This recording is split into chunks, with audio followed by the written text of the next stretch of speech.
We are making the worst possible mistake. We have a problem of debt.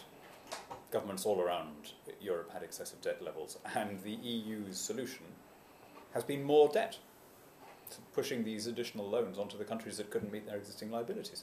We had a problem of excessive integration. Countries which had very widely divergent economies were being forced into the same currency. Their solution is more integration, fiscal union, European economic governance. We had the problem of too big a state. You know, a civil servant in Greece works is paid for 14 months a year. We've even overcome the limits of time. And their solution is more state, bigger European budgets, more spending.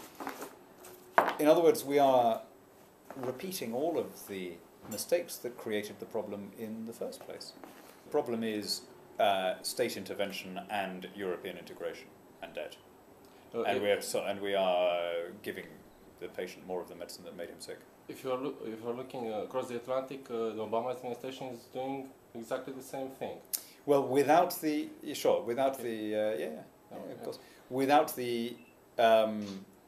integration. The difference is that at least the US is a single country with a single jurisdiction. Yes. In fact, in some ways, an individual state in the US has more sovereignty than a member state of the European Union. It can, for example, decide its own rate of indirect taxation.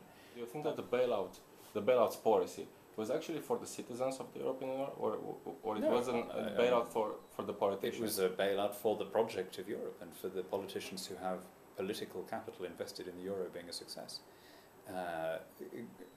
Greece has reverted to a cash economy now. Its GDP is in free fall. The EU has imposed a terrible price on the recipient countries in order to keep them in the euro, Greece particularly, but also in Portugal and in Ireland.